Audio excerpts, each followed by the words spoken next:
Ahoj, vítej u dalšího videa ze hry Shakes and Fidget. Za začátku chci říct, na mém kanále vyvolal se zmatek. Což, jako já tomu říkám zmatek, dal jsem já jsem to nějak špatně skopíroval, 3 stejná videa. Tady. Sofrgáme videjko k poslednímu. To patří k tomu poslednímu, tomu jako koncovej. Jinak. Další jsem hrál dobyvatele.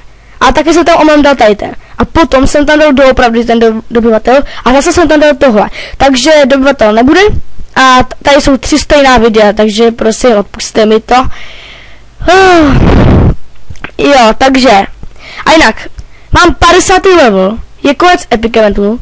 A zabil jsem 10. podzemí. Končíme až za 2 minuty a půl. Jako nový. Jak se to jmenuje? Jo, hlídka. A dostal jsem tady ten epic. Naštěstí, no chápete to? To je strašný. Jinak dneska čar obchod, nic nemám a tady si koupil pásek, jinak nic. Má lepší armor i inteligenci. Ale jako 22 podzemních podlaží. No, taky mě to naštvalo. A jinak, mám malý elík na inteligenci. Pokryl jsem asi 30 hub. Žádný,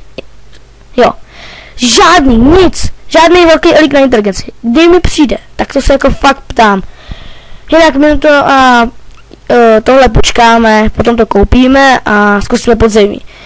A jinak, toto video, jak už jste asi četli, jak se jmenuje, tak, hledám sponzora. Sponzor, jestli nevíte, co to je, tak by mi buď zaplatil SMS-ku, PlayStation kartu, nebo by mi dal kupon, což se získá, když si tady koupíte PayPal, to je jako kreditka, a potom dostanete kupon, který jde použít na každou postavu jenom jednou, takže dáte zdarma kupon a zadáte ten kupon.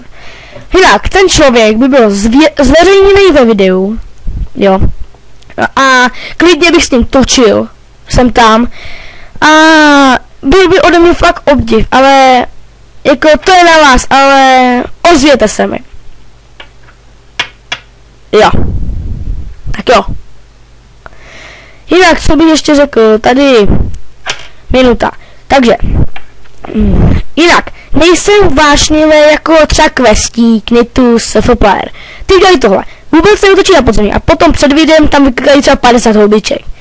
No tak zkrátka, já dám vždycky ve videu podzemí a když ho nedám, tak ho dám zase někdy mimo video. Takže, takhle. Jinak, takže ten sponzor a máme tady 30 sekund. Tak. Můžu stopnout video. A jak, takže. Vážně to má velké výhody. To zní celkem rozumně. Jo. Takže, jestli jste slyšeli Chickmančův hlas, tak se to povedlo. Doufám, že takhle to budu používat častěji, jestli se vám to líbí. A máme tady hlídku. Jenom 600 zlaťáků, no, protože jako divíte se, měl jsem asi 3000 za Epic Event. Takže, ani to není 10 no to je, no vlastně to není 10 hodinová. No nic, taky to nandáme. Z armoru 7, to mám teďkom na 8, super. To můžu prodat. Chtělo by se to vytunit, no, takže dám ještě takhle arenku. Jinak arenu si samozřejmě nedávám, když nemám ten velký elík. No, tato určitě ne, ten by šel. Špatně. No, i to jsme prohráli, no, nevadí. Takže, a jdeme na to.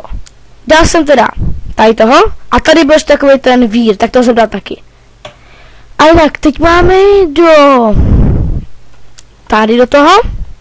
Takže je to bar, odhadem, takže já se taky vylepším všechno na sílu. A ještě jednou na obratnost. A jdeme na ní, takže. Hezky. Špatně. No, kryťák a byl by dole. Takže příště si nasadím takhle štěstí a možná by se nám dokázalo poštěstit. Ty by se měl nějaký ten kryťák. Takže tohle je hlavně ten sponzor. U dalšího videjka se mějte.